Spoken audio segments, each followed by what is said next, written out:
Oh, dude, he shot him in the dick. Huh? That's not cool, Butters. You don't shoot a guy in the dick.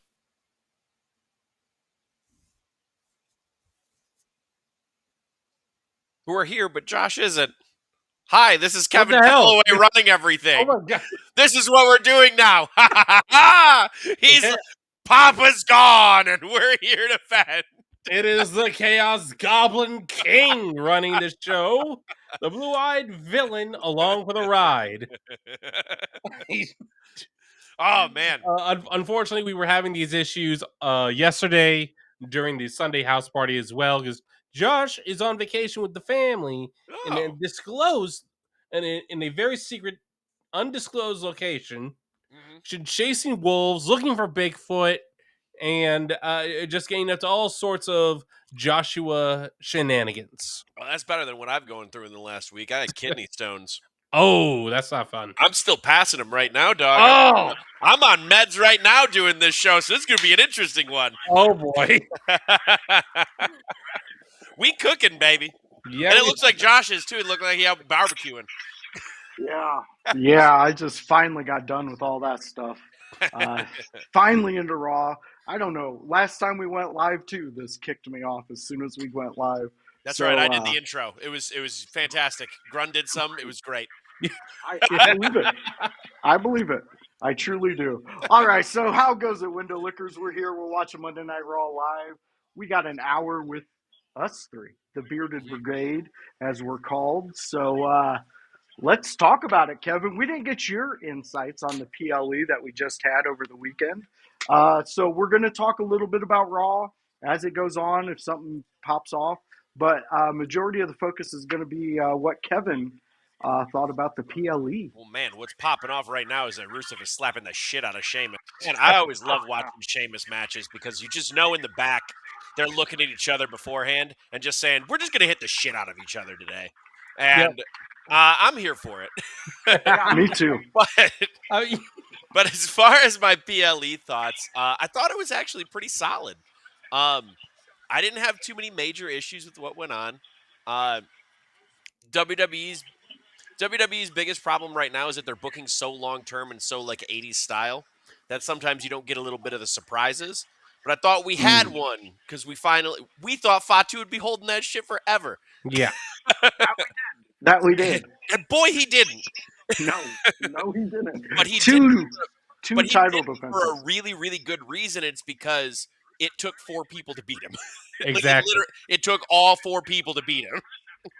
Yep. It 100% true. It was a completely good decision, completely good booking. Protects Jacob and puts over Solo. Yep. And is that the first Jacob Fatu pinfall loss on the roster? I believe so. I think it is. Which that means Solo can yell about it too, which is perfect booking in my opinion. Mm-hmm. And it gives us a surprise of like, oh, it's not just Solo losing to, Fatu so that Fatu can move along. Yeah. It gives all pieces of business there. The Cena Punk match did everything it needed to do for me. It was chaos. It was. I think at the end of it, I just yelled "Bloodline rules" while I was watching it. Pretty much. Hey, was that United States title? Was that Bloodline rules also? No. Okay, so the ref did see all the interference. No, the ref. No.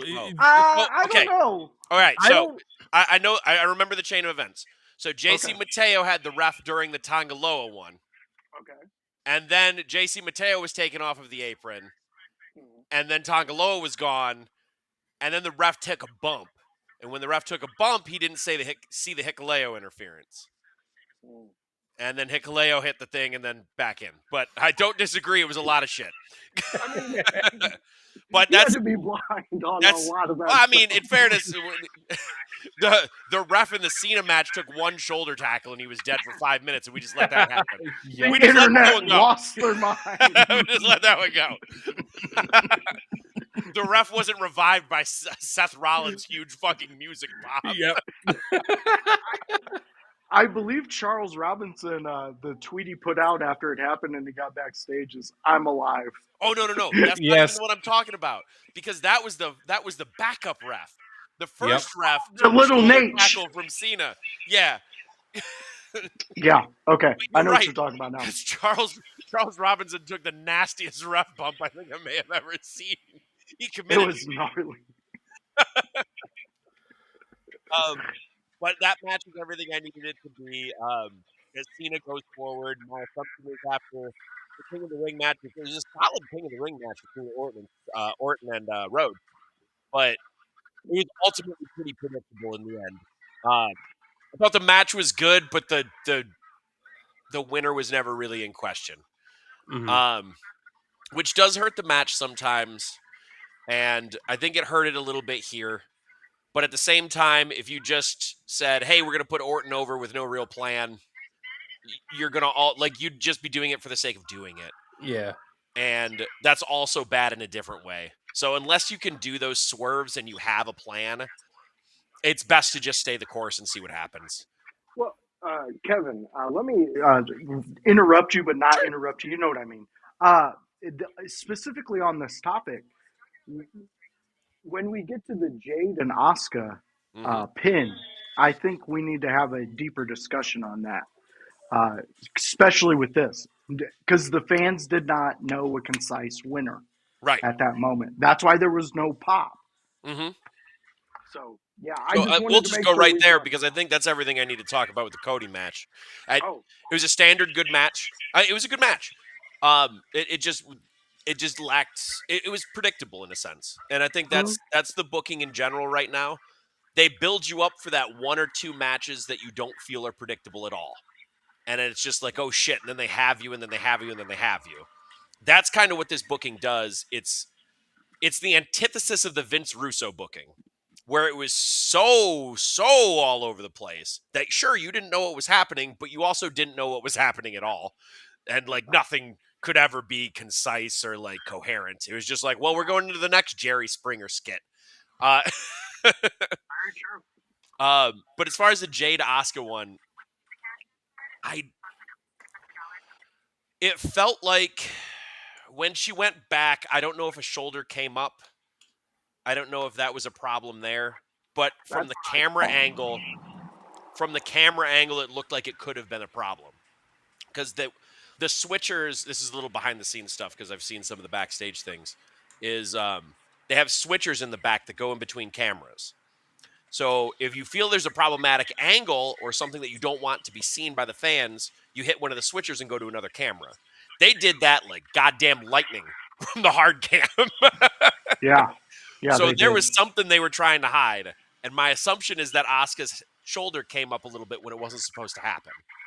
Go ahead. I believe a house said last night, correct me if I'm wrong, Grun, but it seemed like Jade, like she torqued too much. And I think, Grun, you brought up the fact that Asuka was such a professional that's when her body goes limp and she lets you take over so you can get the pin that you want. But in the same sense, maybe Asuka should have.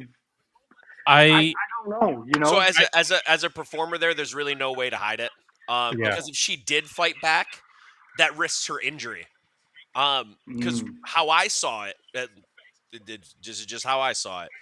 When Jade went for the pin, she leaned back too far, and she lost her own balance. So when you lose your own balance, if you aren't going with it and you're fighting it, that could rip a hamstring. That could rip something. That could rip and tear. Like we're in a Doom game. And we don't want to be in a Doom game when we're taking a pin. So Asuka did what she needed to do, I think. And it's tough in that scenario because if you had two veterans in there in that match, they could have called an audible and got to another finish. They could have done something else. They could have done an extra sequence, whatever. I also don't think they wanted the Jaded move to get kicked out of, which is another big thing. Yeah. But Jade's in there, and she still, to me, I still see the greenness in her, which is fine. People at different levels go up in different levels and whatever. See literally the guy who's about to main event Saturday Night Main Event by the name of Bill Goldberg. Like, people at different levels of actually wrestling and in-ring stuff can go up depending on the booking, how they're presented, whatever they can do, anything. Jade has ascended quickly because of a look and because of circumstance and because of a lot of other things. And that's okay. But that also means that we need to protect some things and lay out more of a match and stick to it instead of calling more audibles, if that makes sense. So you're saying you need to basically, with Jade, for until she can have control of a match at any moment, they need to streamline the matches and stick to exactly what they come up with. Stick as close to it as possible, I would say, because there's always detours in matches. It's never going to go 100%. Something's going to go wrong, or you got to get somewhere, or whatever. Someone took a bad bump and wonkied over to the corner instead of the ropes. But Jade needs to be in there with people who can lead her, who are ring generals, like an Asuka, who's been in this business for 15, 20 years. Like, Asuka can lead anyone in a match easily, as long as they listen. There's probably a language barrier, but, there's that, I too. think she did that well in this I did, match. too. I thought it was a decent match. It's just the finish that went off wonky. Mm-hmm. Yeah, and that's the heartache there. Yeah. I know I had some things I had to say because I'm a little frustrated as a Jade fan. Mm-hmm. But then again, after last night sitting around thinking, Grun, I have to go back to the fact AEW did her no favors. No, it's almost like they hindered her completely. Tony Khan's entire focus was Tony found a woman that was a bodybuilder that wanted to be in pro wrestling, that she enjoyed it. She had the charisma. She had she had personality. Yeah. She had she had something down, but she didn't have it honed. She knew how to be a character, but she didn't have it honed. And she knew how to be what she is really good at is being herself. I think that is what we're seeing in there. Mm-hmm. She just doesn't have the pro wrestling movements and experience. Yes. But knowing who you are is like most of the fucking battle. Yeah. Then you just need to figure out the rest of the stuff. And Josh, I think you mentioned this yesterday when it was Jade Cargill that probably forced WWE to decide, okay, everyone from AEW, if we sign anyone else from AEW, they're going straight to NXT until we figure out how good are they actually. Do they have it down? That was brought up during the discussion from one of the fans, but it was during this moment that she is the reason why you see that now. I mean, but it makes sense. NXT's not, to me, NXT's not this minor league thing that a lot of people pin it as. No, it's actually, it's truly a way to plant your seed and let that start to sprout in the WWE universe. And honestly, she should have had a good 3-month run in there and let her figure it out. I mean, because you'd be under the guidance of guys like Shawn Michaels. Yeah. I mean, to me, that's valuable. And let's also mention the fact that, look, no disrespect to Bryan Danielson, no disrespect to Kenny Omega, to Jon Moxley, to all the amazing veterans in pro wrestling that were in AEW helping her learn.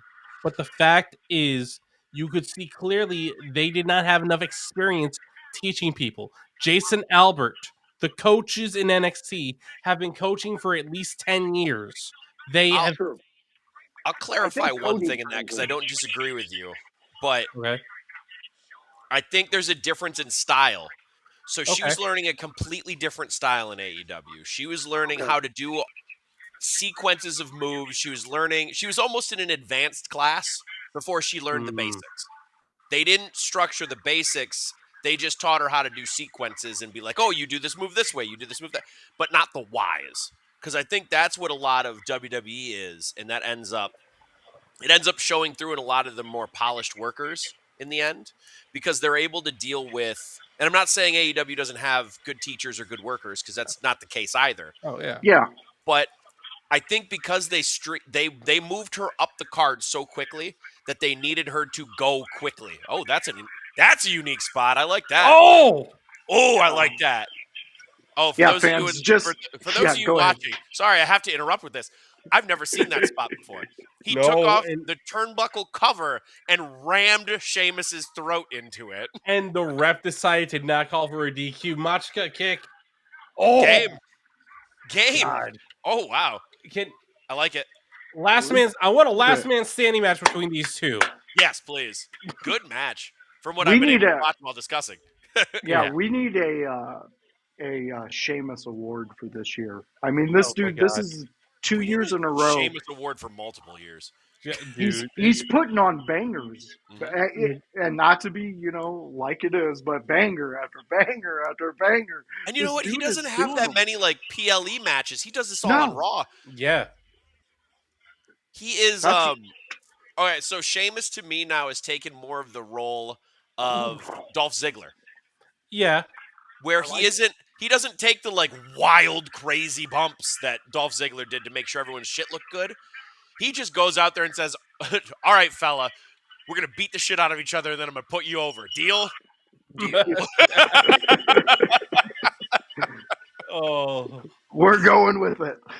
Yes. Hey, Kevin, since we have you on here and you're one of our known Karrion Kross fans, I am. have you ever heard anything to the rumor that he's not a fan of taking back bumps? I've never heard that about him. I don't know where it came from. But I do know this about people is as they get older in the business, this is something I've done. I did this like 2 years deep. It's like, okay, how can I take less bumps and then when I do take bumps, make them more meaningful? So in that sense, like if you're a bigger dude and Karrion Kross is a bigger dude compared to half the roster, make them work to bump you. It's not that he doesn't want to bump or doesn't like to bump. It's that like, hey, how can we make each bump meaningful so that I don't, kill myself? Yeah. Because No, I that's get the what psychology of it. I just had a match with it. Actually, it's how I won the title. I just had a match with a guy by the name of TJK. Shout out to Taeyon. He's like 150 pounds, maybe less. He's a small guy. I didn't bump until like 10 minutes into the match. Is that a fake grande americano? That's gotta be Ludwig Kaiser. That's Ludwig Kaiser. that's not. Look at the Creed brothers. They don't know They're what's happening. selling it so well. They don't know what's happening. He walked like Ludwig Kaiser. But I didn't bump until late into the match that they could sell. Oh, he's taking this, this 150-pound dude is taking down this 260-pound guy, and there's Karrion Kross beating the shit out of Sammy again. Man. Here we go. So we're going forward with Kross and Sammy. I like that. Yep. Um, I'm very happy with this. yeah. like his Speak of the shirt. devil, and he shall appear. Oh yeah. Oh shit! What does he got? A lead pipe. Oh, Right across the ribs. I like that Scarlett wasn't there until just now. Didn't need to be. No, she didn't. I just thought it was funny that she walked in the screen. I love his new shirt. I do too. Oh yeah. The fact but it says Cross Colt on the back. yeah, but like you work up to those bumps over time too. So like Goldberg isn't going to bump for Rey Mysterio right away. No. It's going to take Rey Mysterio time to knock him down, get him off his feet, hit something big, something like that. I think that's probably more where the rumor has come from. That's probably more likely to me. It's Occam's razor, so to speak. It's the easiest answer. It's a guy who doesn't necessarily go out there and say, yeah, I'm just going to take every bump. He tries to make it meaningful. Well, but here's the thing, though. Karrion came out of that match, and at the very beginning was taking bumps left know. and right. So I think it's I think somebody he who's just proved out people there. wrong just to fuck with them. Exactly. I think he saw that before the Exactly. match. He's like, bet. Because I would Yeah. have done the same thing if I were him. It has to be because, like, I mean, to me, Karrion's gonna do whatever gets him over even more with the fans. Yeah. He's gonna do stuff that benefits his character and what he's trying to tell, and not taking back.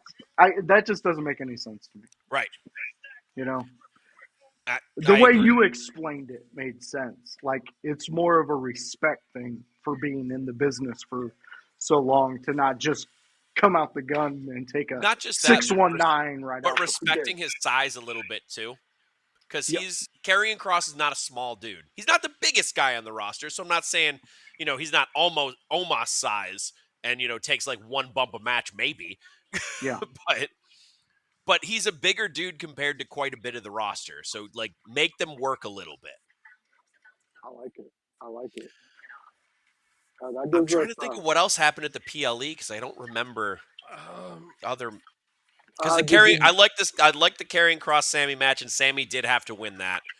The internet can say whatever they want. Sammy needed that win more than Kross did. So Kevin, I will respectfully disagree. Sure. I think Sammy winning was a move made to please the Saudi audience, which I don't fault WWE for making, but I think Karrion Kross needed that win for Sammy to have to face the possibility that maybe he needs to reach into a darker side, to have that struggle, that feud, and keep the feud going with Karrion Kross. But that Right. could be done without the win too, I was because just that's what's happening. I mean, yeah, Is Karrion yeah, Kross is now attacking Sammy and doing that. So I'm I Gonna don't. say that. I don't know if it was a move made to please the Saudi audience. It could be. Sammy isn't exactly loved by them, though, based on the years of everything. It Yeah. might be almost one as an olive branch to try and get them to like him more. Yeah. Because Sammy has historically refused to work in Saudi Arabia, so I don't think he has the best publicity over there until recently. I'm not sure. It might have been. Sometimes those things do happen, and you put over the people who are, who are going to be those pleased by that and whatever. But at the same time, I feel Karrion Kross tends to gain more from losses than he does wins a lot of the time, because he has this grasp on so many things with the storytelling aspect of when he should be smiling, when he should be like, hey, this is what you should be doing or whatever. We saw it during the match. It was a good storytelling effort while being a nice, not that hard of a match. Karrion Kross, regardless of how he's presented, he does need wins now. He didn't need that win, but he needs wins now. Karrion Kross is going to keep making something out of it. As long as you give him TV time, that man will continue to make an impact. He doesn't need a lot of wins, but he needs pivotal wins. And I don't think that was a pivotal win, only because it was a very short time to build it to. Like, they just kind of threw it there. But what it also shows, and this is what he proved to them, is that he can do a PLE match, make it good, tell his story. So now, for the next couple months, it's going to be Sammy and Kross. We might even get a SummerSlam match. Yeah. I mean, And all of that is on the table. Honestly, as a Karrion Kross fan now, because he's brought me over to his cult, I enjoyed took the me a work little he time does. too. But he's proven it. He's proven that he can tell a story that is captivating. So he's also proven that he can make chicken salad out of chicken shit. Yeah, he which can. is a skill in this business. Yeah. Holy shit, is it a skill in this Yeah. business? So we got Daniel Garcia in the chat saying something that I saw on Sunday towards the end of our Sunday house party on X, and that is Octagon Jr. is no longer taking independent signings, and it does appear that he has signed a contract with WWE. Bring on the masked invasion. Like, why not? Yeah. He had a passable match with Dom. He did well at the Worlds Collide. I don't see a reason not to bring him in. We've got a lot of luchadors coming in, and I think we're going to see a lot more of them in general. And I don't think that's a bad thing. No, definitely. Yeah, we got Gunther coming out. I'm sure he's going to say some words about Goldberg. But I love his entrance. I wonder. Yeah. Here's my question, because this happened last week. Gunther came out and said all this disparaging thing, and the crowd cheered him the whole time. Like, is Gunther the face now? Because that's what it feels like. Unfortunately, put him up against guys like Goldberg. Yeah, unfortunately, people don't want to see Goldberg win. They know he's not going to win, so they're not going to waste their energy cheering for him. There's a lot of us who don't even want to see him. Yeah. So, I think the Goldberg match I don't hate. Okay, I don't hate it, but Kevin, like I- anything else. Kevin, I love you, so I hope you don't say the things I think you're hold gonna on. say. I understand the money-making venture of this match Yep. and the Very big true. spectacle of it. I know why this match is happening. It's a match that was supposed to happen like last year, so they want to get that in before Goldberg is gone forever. Cool. Gotcha. That's probably part of it. Second, it's a legend coming back, a legend that's having his last match guaranteed. Because if he wins it, he's probably just going to relinquish it. We're going to do tournaments, I guess. Actually, if he wins it, I guess we're probably just getting a Seth Rollins cash in. That's my guess. Yeah. I would love it.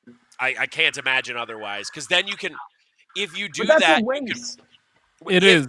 Okay, so I'm gonna go down the dark path real quick. Go down the dark path of Goldberg beating Gunther. Oh God, I know. Come with me on this journey. I will. Okay. So the reason you might have Goldberg beat Gunther is hurt by no losses at this point. I don't think he gets hurt by anything. He is impervious. He has held titles for 80% of his WWE career. It's tough. He can take a loss when he needs to. I don't think it hurts Gunther at all to take this loss. It hurts the title if we just relinquish it. And we just go, oh, Goldberg won it, but he gone. Okay, I see that. However, if you were to have Goldberg win, and then you had Seth cash in, you know who you're really putting over in that? Because it's not Seth. The title? No. It's going to be Braun and it's going to be Bronson. Because those are the two people who are going to kill Goldberg before Seth wins. Okay, now You're kind of talking me into seeing this. But they wouldn't be able to only have to take out Goldberg because Gunther would probably be furious that this is how the title is Perfect. going to be So won. we're putting over Bronson and Braun more then. Yep. Yep. Because it's not Seth who's getting that rub. No. It's the other two bodyguards. Those are the two guys who are going to be taking him out. So if it does happen, and I'm not convinced because I think you should put over Gunther here anyway. That's my opinion. But if you want to go the other way, there is a way to make it work.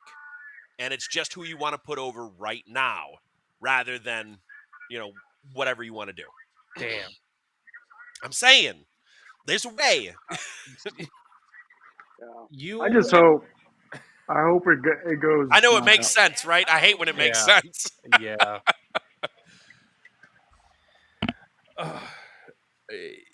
Is someone? What were you Okay. saying, Grub? Oh, I was gonna jump onto a different topic unless you had another comment, Josh. I was just gonna say, Gunther's out here in the ring right now, pretty much laying groundwork for this Goldberg match. Yep. And I was just gonna let the fans know that we are just watching Raw live as it happens and talking the past PLE. Mm-hmm. Yeah. And we got some a few of the upcoming theories. Oh yeah. And speaking of upcoming, we got Evolution upcoming, and the women's tag team titles will be defended in a fatal four-way match. One Yeah. team, the defending champions will be Raquel and Roxanne of Judgment Day versus one team from Raw, one team from SmackDown, and one team from NXT. And I want to know, guys, do you think it's that team from NXT is going to be Sol Ruka and Zarya? That actually is my guess. Yes, I think that's going to be them. I think it's going to be them. It has to be. It almost has to be. It has to be. Those two Who are else? so What- over. What other teams are there? I don't So know. there's only one other possibility to me, and it's the rest of Fatal Influence. But Yeah. I feel like they're going to be involved enough in the title match that I think you just keep them there. Yeah. That's, again, my opinion. You give the rub to someone else to give them more appearance. Yeah. Zarya needs that. Sol Ruka is probably at the rate she's going to be called up next year. Probably. Oh, here comes Seth. Yes.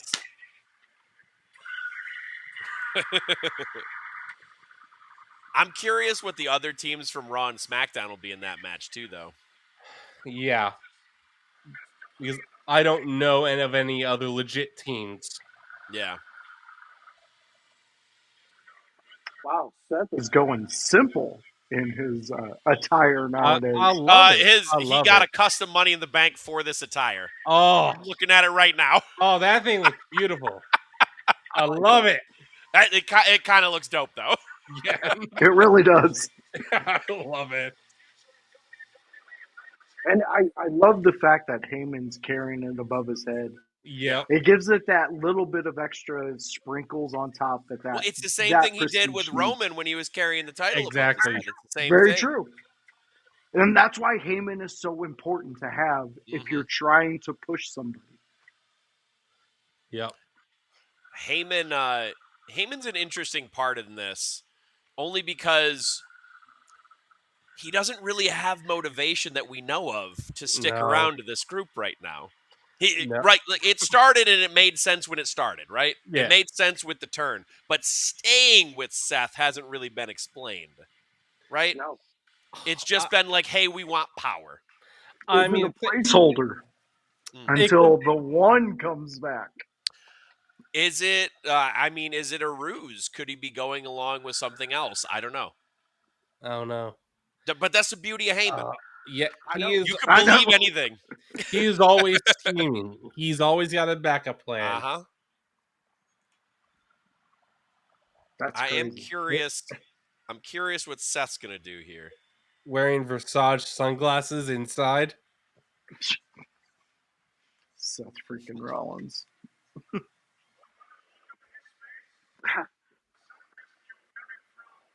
I love how Gunther just goes right at Heyman. He doesn't even care about Seth. Yeah.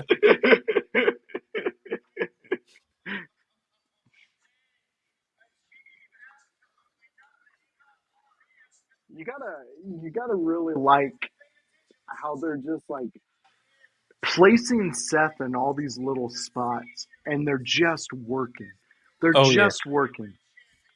I like also that Seth's group has made so many enemies that they're almost uniting like the Avengers to stop him. Yeah, and they, and literally they're like, "Bring it on! We don't care." Yeah. Because what at the PLE he tried to cash in, and he was stopped by Sammy Penta. Yep. Because Penta did his walk down while Cena was getting his ass whooped. I love that. That was the amazing. equivalent. It was the equivalent to Matt Hardy getting his ass whooped and Jeff Hardy coming out and doing his dance on the stage. You gotta love it. I yelled at the It's so screen like, good. "What are you doing?" It was hilarious. Yeah, probably in the worst of ways, but still. so great. It's those little things though that captivate an audience because that's something that look, Kevin, you're a trained wrestler, and that's what you've seen and you brought to us, and it was a great moment. I remember seeing it and being like, why is he still dancing? Well, we pointed that out when we were doing the Sabu's final match watch. Because Sandman was just meandering around the stands while everyone in the ring's getting their ass whooped by the Coger brothers. Yeah, that's very true. And that's really a normal Sandman thing to do. It wasn't normal in that specific scenario. You would think the retirement match of one of your closest friends, you'd want to get down there with some urgency. Maybe with some urgency. Maybe you hit him with the kendo sticks, clear him from the ring, and then you drink the beers. Then you're good. Yeah. Oh, here comes Punk. Yep, no shocker here. Turns out if you screw someone out of a title, they want to kill you. Seth, please end his freaking career. Man, I don't have the problem with CM Punk that you guys have. So at this point, my issue is not so much of who CM Punk is or what it's the fact that he's still pretending that he's rebellious, that he's still an outcast. It's like, dude, you could not be more corporate if you tried. I don't know that I've ever really gotten that notion during this run. So, I've never gotten the rebellious run from this. No. I've never but he hasn't said it either. No, he hasn't. But so I don't know where this is coming from, I guess. To me, Punk right now, he's never claimed to be rebellious. He said it's here for the money. Like, he said pretty much that he's corporate. He said that. So everyone is looking back from 2011 and expecting the same Punk. Yeah. I I definitely. And it's not. So I guess my feelings for this really they arose during John Cena's pipe bomb a couple weeks ago. And it's like, yeah, because like in the lead up to wait. Oh, LA Knight. Oh, I cannot. Oh, come on, LA. Made too many enemies. Yep. This is part of that problem. Uniting like the Avengers. You called it. You called it. Yep. We're likely I don't know what we're going to see at My Survivor guess Series. is Saturday night's main event, 3-man tag. Probably. Probably, my guess is LA Knight, not Penta. Sammy, because that'll be with Cross. He'll be dealing with Cross. Yep. Sammy, LA Knight, not Sammy, Penta, LA Knight. LA Knight. And Punk. Okay. Yeah. That's my guess. That's interesting. I can see that lineup. I could also swap Penta out for someone. He's made many enemies. And you know what? Very true. That Saturday night could be where they reveal the secret fourth member that they've been scouting for. Mm-hmm. That makes sense. But yeah, as far as the Punk run, like I do get where people are coming from, only because that's what he was before. But it just doesn't feel like that's what he's embodying now. They're just kind of looking back. And I agree that the Cena promo pointed some things out, but they were already there. So yeah, my whole thing is whatever they're doing in the storyline, it's working because John Cena has made me a fan of John Cena. So therefore, it makes only sense that they would make me an enemy of CM Punk in this story. And that's where I'm at right now because I have bit the hook. I took the bait that they were fishing with, and that's where I'm at with it. My past stuff with CM Punk is Grun, where you're at with him on your thinking he's not living up to what he says. I have thought that in his own personal life, but as a professional, I've always liked what he does. I enjoy his energy he does bring to a locker room because he does say those things, best in the world. That's his moniker. At one point it was truthful too. And it was very truthful even in AEW. He was the best in that company, which at that time was trying to take over the world. And you could say if WWE didn't pivot, AEW could have done it. And there's a lot of ifs in that one. There's a lot of ifs there. It could have happened. There was one point. CM Punk, whatever, I guess I don't like the way he handles himself towards the other groups because I'm so used to the generation I grew up with. Because CM Punk was like my first where I was like over 18 and I liked what he did. You know what I mean? So I wasn't a kid. I wasn't influenced by anything but watching his wrestling. I mean, I enjoyed Punk. Like everything about him. Like I like the point that that fans do think of when they think of CM Punk. Like, yeah, I was completely on Punk's side against John Cena during that time. So it's like this, and it just, I don't know. Either this is completely planned to make people like me feel this way, and like, hey, keep on eating that up, keep feeling that way, because all you're doing is buying into the story we're telling you. And when that switch happens, like, damn. They were doing this. Realistically, Punk is switching heel in the next year, I think. Yeah. And that would be at the end of Cena's run. Yeah. Yeah. Forcing someone else. Because I also would argue that Cena is turning face. Yes. Gradually. It was shown in the match, and I'll tell you exactly where it was shown. Remember when he didn't hit CM Punk with the title? That happened. Yeah. How did he win all the other matches? He hit them with the title. Okay. He's turning face. Yeah. Or let me play devil's advocate. He's turning face at some point. Doesn't mean it's now. He's not playing into CM Punk's hand.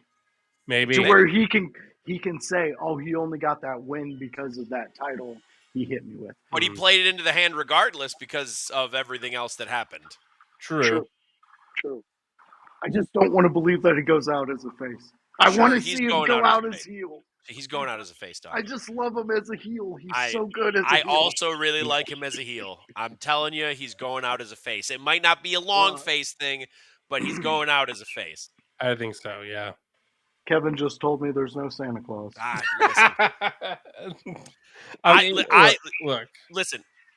3 months ago, I was with you, and I would look you straight in the face and said he should lose it on his very last appearance. I think I even said that on here, and I said he should lose it to Sammy, because I still think Sammy would be a better call, though Cody isn't a bad one. But the way that they're doing it right now, and the way that they've been laying these little Easter eggs and things within matches and everything, it's got to be a face turn at some point. Because otherwise, there's no reason for him not to take every low blow, every title shot, everything he could do. Because then you're putting over the faces more and more. But he needs to ride a line of turning face. So he can't do that, if that makes sense. No, it makes sense. I see what you're saying.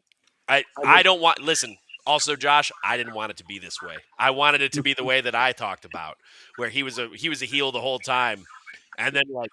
Maybe when the last person beats him, he just raises their hand so that he can have a nice bow out to the audience and then fuck off.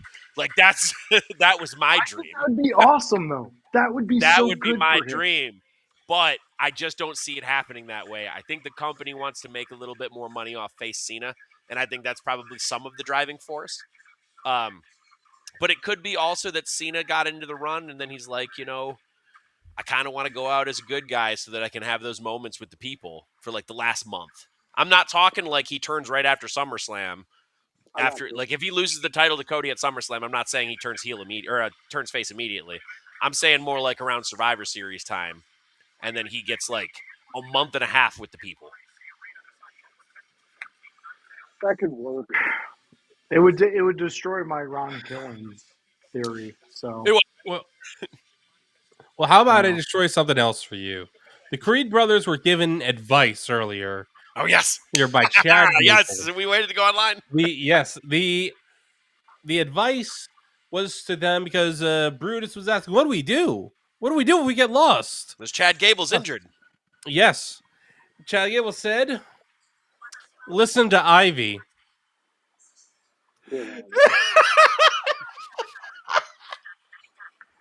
So he wants the group to self-implode. Pretty much. He doesn't want them to be around anymore. I think Ludwig Kaiser's going to be the one to push the Creeds and Ivy to the next level. I don't know what Ludwig is going to achieve in WWE at this point, but you know what? He has always been entertaining. He has proven that he is entertaining, that he knows how to work the crowd, that he is one of the best performers and entertainers WWE has. I really like this Kairi Sane video package. Not to cut off. I do too. No, yeah, it's well really produced. Nice. Holy shit. It is. I feel like she's in an anime. Or like a live action adaptation of an anime. Yeah. No, this is making her feel like that they're going to give her a little bit of a push and see how the fans react. We already know the fans like her. Yeah, and she doesn't. I don't know if I got to talk about this yet, but with the Liv Morgan injury, people were starting to try and blame her. It was the most routine goddamn spot. It was. It was a wear and tear on Liv's shoulder from carrying the division for a year and a half. I mean that both literally and figuratively because she had to take so many bumps as a smaller woman. Yeah. But it was a sprawl bump. We do these all the time. Just fall. Then when she caught herself, her shoulder popped. That happens. So anyone who is blaming Kairi, stop. Just stop. You make yourself look like a fool. Let's also look at this. The best part about this is that it was a dislocated shoulder injury. Now, no injury is good, but dislocated shoulder. Correct me if I'm wrong, but a dislocated shoulder is lower on the how bad it is of an injury. It's not good, but it is lower. Yes, like a rotator cuff injury for the shoulder would be one of the worst. Right. Those are pretty common with workers and wrestlers, just because of how much impact is happening right here. We tend to have shittier rotator cuffs because of it. And lifting does that to us too, because we have to stay in the gym and do that. Yeah. But yeah, dislocated shoulder. I've heard of people dislocate their shoulder and then work a match the next day. So I assume the dislocation came with a couple other things. Sure. Maybe it tore like something because of the dislocated shoulder. That happens commonly too. So that's my guess. Or they could just be taking a huge precaution because someone dislocated their shoulder, and that usually means an injury's coming. Yeah. Yeah. Either way, they're looking out for Liv Morgan's well-being. They are. Or making sure that that in 3-6 months she's still able to do this. She's still able to perform, especially when she just had the greatest run of her career, and that is not over exaggerating. It really was the best. Not hyperbole. Wow, that was interesting.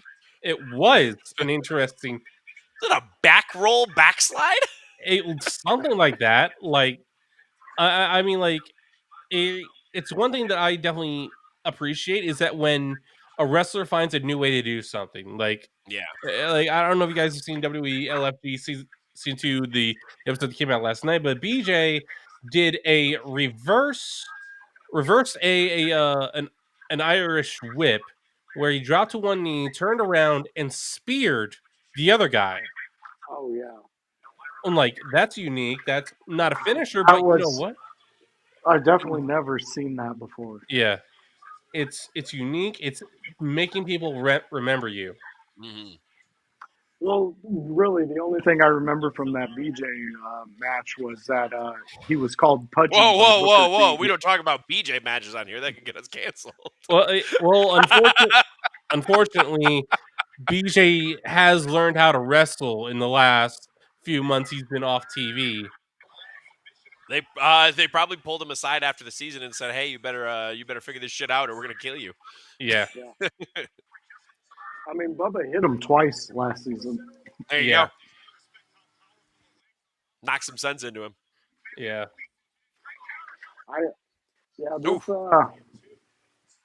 This match it started off a little shaky, but it's gotten better the more it's progressed.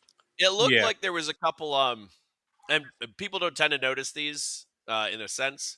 It looked like there were a couple things that went a little wonky, but then they saved it. Yeah. So like a couple of those holds. Yep. Some transitions, but they pulled it through. And that's the sign of good workers, by the way. Just to shout that out, because as long as you continue to do things and they look like you're in a fight and they look like you're trying to do something, even if you can tell, unless you're just going to be one of those people that just yell botch, botch, which is the dumbest shit, by the way. Unless it's something dangerous, like, or it's something that it's clear that they just went ahead and did some dumb shit anyway. Yeah. There's no reason to yell that. It's a fight, shit goes wrong, whatever. Yeah. That's my opinion. Because there's too many fans that I've seen just look at something to try and hate it instead of look at something to try and appreciate it. All the time in our business. It's definitely all the time. It's wild.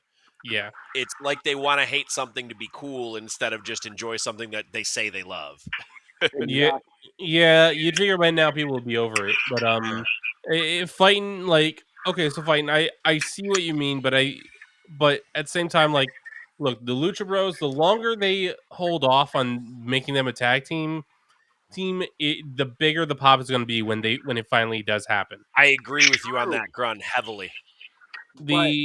If you notice what they've been doing with Andrade, they had him team with Penta, then they had him team with Rey, and both times those tag teams got the biggest pop out of both matches. The fans know they're heavily teasing it, so they're like, just keep waiting, because we promise we wouldn't have signed both of them if we never intended to make them a tag team.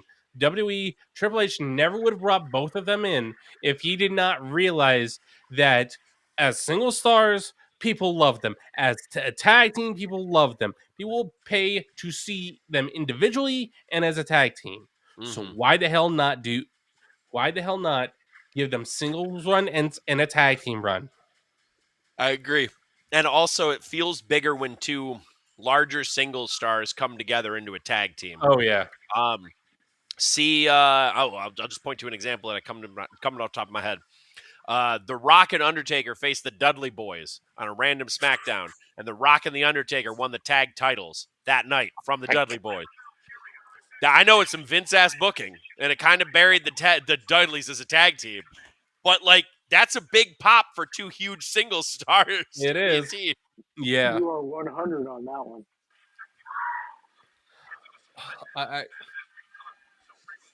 Big move from the top. Yeah. Oh, interesting. Oh! For a roll through. Good counter by Lyra.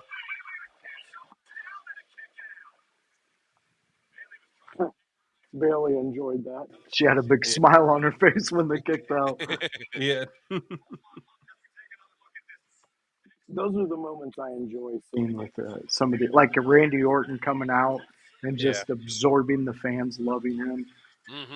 Those are just some great moments. Oh my God, yeah, it is. Randy is taking the time. He is enjoying his final years in WWE. Oh, he is living life at this point. I would not be shocked if either he opens up his own wrestling school or he says, "Hey, can I be a coach? Can I work with NXT?" I also, in fairness, would not be shocked if Orton just said, "I'm done here. I'm going to go with my family." Yeah, because he seems. This is someone who's followed Orton's career because he's always been one of my favorites. Even after I got into the business, because I started to appreciate all the shit he did in the ring and went, "Oh my God, I didn't even know about that." Orton has been widely reported as being just a miserable pile of garbage when he first came into the business. Yeah, and I do remember that. I can't confirm or deny it, but if we're looking at those reports as fact, the version of him then and the version of him now are night and day. Nowhere near the same. So happy outside and inside of this business. Oh yeah. Yeah. He's not pooping in duffel bags backstage anymore. Allegedly. Allegedly. He only smiles when it's brought up around him. Yep. Well, guys, we're creeping up to where we take off and let the fans enjoy the last hour. Oh, yeah. We're about 6 minutes outside of that, I believe. Yeah, yep. 7 minutes. All right, so is there anything we need to promote? I know we're going to let them know where they can catch us, but Kevin, do you got any promotions out there that you're associated with or looking at that's got a big show coming up? Nothing in the next week. I've got a nice holiday week off. Gonna go up north, hopefully, if these kidney stones pass. So yeah, it's been a great. But I defended my title successfully, and then went to the ER that night.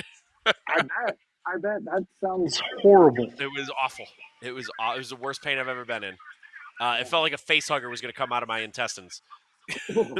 Yeah. Mm-hmm. But just announced recently, Sanctuary Fight Club comes back July 27th. I believe that's the Sunday. So I'll be there. New Edge Pro, of which I am the defending Elevation champion still, will have a show on July 18th, I believe in Waterford, unless they change the venue. And yeah, that's pretty much what I got coming up. Awesome. Any streams or anything you got in the works? Not this week, but I think we're me and Annie, I think, are going to be doing a stream for somebody soon. So I'll keep you posted on that. Ooh, yeah, let us know about that. We will definitely promote the hell out of that. We have a worker in the business who's been going through some rough times. We wanted to do a little fun stream for him, so try and collect some money. Hey, I love that. Yeah. Grun. Yes. What does your villainous face have to do? Well, my villainous face will be available Friday night at 7 p.m. Eastern on Twitch, YouTube, and Kick at Grunmiester at all three. And we'll be talking about SmackDown, but more importantly, we do have to put over our Discord that we have available. Will now bear with me for a moment because match is a draw. Yeah, they did a double pin. Oh my god! I don't hate it. Oh, It's better than Becky coming out and just hitting both of them. true. But so chat, you got to tune. The Discord link is discord.gg/9 uppercase WK lowercase u uppercase KQ 27. The Discord link will change every week. You got to get them. Well, you got to get the link while you can. And if you need the link, ask someone in the house call. Ask one of us. We will get you the link, and we will get you into the Discord. You understand? Discord might not be something you're familiar with using, but we will gladly help you and understand how to use Discord. Yes, we had the chat chief join us, and he has no clue how to use it. But now he's a professional. We took him under our wing for 24 hours, and he's running his own Discord server. So that's amazing. Outside of that, friends, you can catch us every Monday here, 7 p.m., exactly what we just did. We talk about Monday Night Raw. We talk about what's coming up. We talk about what entertains us, and hopefully it entertains you and creates a discussion. So join us every Monday at 7 p.m. We're always here with IYH. You got Kevin Kalloway, the Chaos Goblin, and Grunmiester, the blue-eyed villain, and me, the voice, Joshua Joseph, giving you Monday night. Outside of that, we have Thursday night. I will be back in studio for that one. So come join me in house at 5 p.m. on a Thursday where we go back and we watch ECW. It's the ECW watch along, and it is getting big. It is creating so much that we had to talk about the Discord because people were like, how do we get more of IYH? The Discord is where you get it. And on Thursdays, that's where you get us for the ECW watch along. Sunday is a house party, and you are invited. You don't even need to bring anything. You just show up and talk wrestling. That's when anybody in the IYH household is available. We jump on. We talk about that week of wrestling, what entertained us and what didn't entertain us. So jump into that. The last one was amazing. We had the PLE talk. We had Fiery House in the chat and on the screen. It was a fun time, and we invite you all to join us. There is so much content we have here at IYH, so many different creators, so many different talents, so many different people who just love creating and giving you guys our opinions. So join us for all the shows and anything that we have in store. And where to find us is that Discord, in our chats. Just hit us up. We will get you there. And until next time, we will catch you on the flip side.